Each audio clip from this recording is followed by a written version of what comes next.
Hi, I'm Greg Dell with Dell Disability Lawyers, here with attorney Cesar Gavidia. And Cesar, we usually talk about cases that we've resolved, but there was one recently that came out of a Federal Appellate Court decision, which is one court below the Supreme Court of the United States. And it was what I felt was a really strong decision for claimants. So periodically when we go and do these videos, and we've resolved literally hundreds of lawsuits around the country, because we're always staying on top of what's going on in this world of long-term disability insurance cases and what's making case law. We can't handle all the cases, so obviously there's some other cases out there. And this one in particular against Unum really caught my attention because the claimant, who was an attorney, had been on claim for 18 years, and then Unum cut him off. And I mean, that did somewhat shock me after 18 years because I've seen it before from Unum. I've seen them do longer, but really an attorney, 18 years, and they cut him off.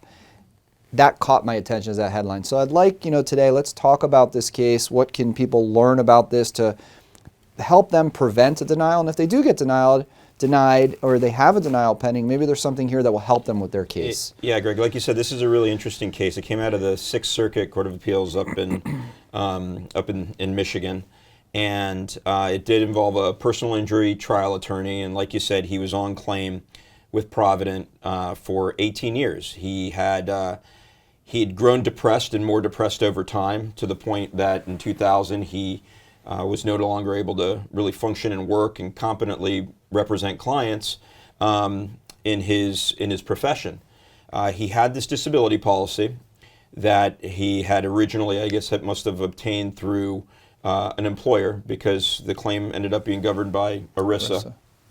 And he had submitted a claim, and he went through some challenges and bumps in the road with them initially. I think they denied him, and he appealed and then won the appeal, and ended up actually, I think, getting another resolution with them. So there were various points early on that they were interrupting him, but they paid him many, many years without interrupting his benefits at all after that.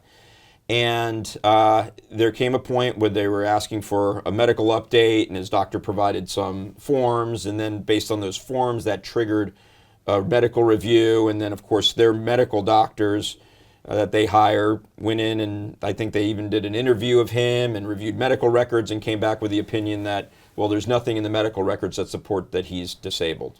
He went through appeals. They continued denying him through all the appeals.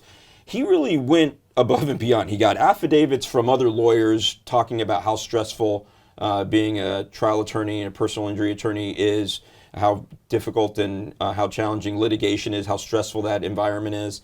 And there's even a lot of case law that supported him in that. But Unum just kept fighting him throughout all of that.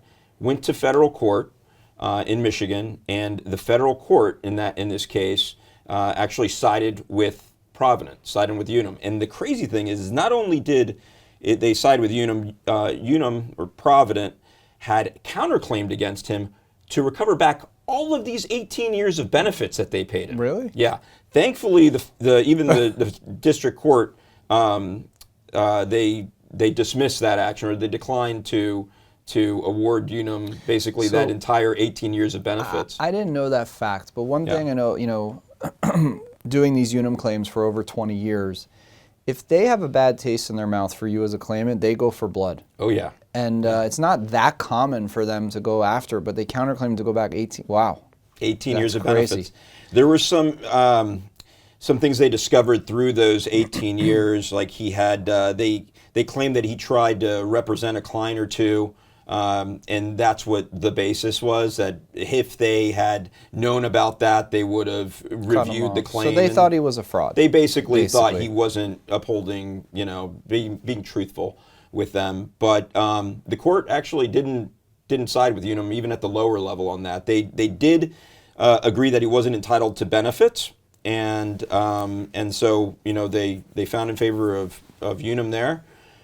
He appealed that to the Sixth Circuit, and the Sixth Circuit overturned the lower court, which I believe the decision was even by the chief judge of the U.S. District Court, and they overturned them. Essentially, what the Sixth Circuit had found was that you can't just dismiss the fact that someone's shown improvement over time especially for conditions such as depression, where stressful work, highly stressful work, triggers and induces and worsens a mental health issue like that. And they essentially said, look, you throw him back into the throes of litigation like he was doing then, and he's going to become depressed again. You're going to introduce him right back into disability. And what they were trying to do, and it's a strategic thing on Unum's part, is if they could interrupt those benefits at any point, they could potentially say, hey, well, there's no more coverage now. Well, you were better during this period. It's a gap. And now you may just be disabled again, but since you don't have this continuity of coverage, we don't have any liability. But the part I love about this decision is something we deal with all the time, and I analogize it to, say, an athlete, because people could relate to that. If you take an athlete who's got an injured knee or an injured shoulder, and he's like, not done with his recovery, and you put him back in the game, what's going to happen to him? He's going to get injured. Obviously, you don't just take someone who's injured. Doctors always says rest, rest, rest, until you make a complete and utter full recovery. This particular person, felt somewhat better outside of the work environment, but it was known and well documented throughout the medical records that the source of the depression, of the anxiety, was the work environment, the exact occupation that if he's unable to do that, then he should get paid. Yeah. So Unum's saying, like, look, we see you in video, or we see social media, or we see whatever, or you say to your doctors, you go in and say, I'm doing okay, but guess what? I'm not doing any of the work I used to do. I'm going somewhere with my friends. I'm with my family. I'm doing what normal people do. And Unum usually says, you know what? The part of the policy is that you are sick and unable to do your job, and right now your records are looking like you're okay. Right. But we're going to throw you back in. Go back to work after 18 years. We think you can do it. And the doctors say, no, you can't do it. Right. So, but they do this a lot. Like, I mean, what percentage of cases do you see this where they go back in the work environment? You see it a lot. And in this case, he had actually improved, his mental health had improved to the point that he just was able to maintain just with psychotherapy. He even went off of medications. And they used all that to deny his claim. They said, well, you're no longer taking antidepressants, you're showing improvement, you're able to kind of maintain a, mental stability. We think you could go back and work as an attorney. And the court said, no, that's really not fair to do to someone, because it's very clear that his doctors are, discouraging him being introduced back into a high-stress work environment. Yeah, and I think the doctors were clearly asked, the support was in the record, to say, do you think he can go back and be a personal injury lawyer? To which they were crystal clear to say, no, he absolutely should not go back to this kind of work. So I speak about why it's so good that this was a Federal Appellate Court decision as opposed to the lower court where he lost. What weight does it carry in terms of It carries a lot of weight, because typically, first off, in that circuit, it's binding. Yeah. It's authoritative. I think it's even been recommended for publication, so there is going to be that authoritative weight behind this decision. When decisions like this come from a lower court, like a U.S. District Court, the trial court, they don't have that sort of authoritative weight. It's persuasive. You see, companies like Unum, if it's favorable to them, citing to those cases, or sometimes you find some favorable holdings there, or opinions, and you cite to them.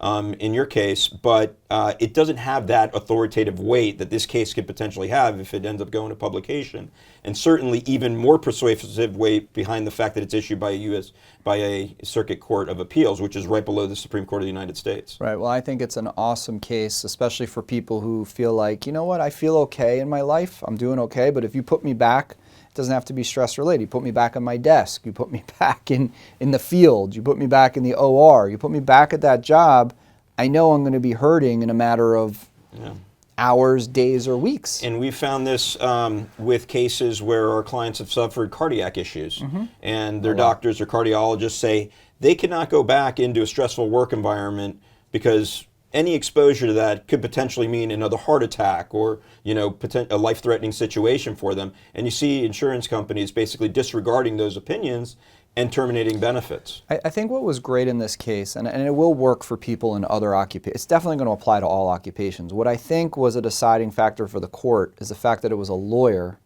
and I believe judges being lawyers, because that's a requirement, could relate to this particular claimant, as opposed to if this was a software engineer, they wouldn't understand what's involved in the job. And what I liked about this decision is that in the actual opinion, they're citing to cases, the Court of Appeals is citing to cases where they've actually recognized that litigation is highly stressful work. There is no litigation that is not highly stressful. No, I mean, we know firsthand doing it day in, day out. The time deadlines, the requirements, the maintaining the client relationship, the research, the time, everything about it is stressful, and it's not your only case. Right. So. And it doesn't mean just because, lawyers like us may enjoy it and we love it and that's where we want to be, it doesn't mean that it's still not highly stressful. Right.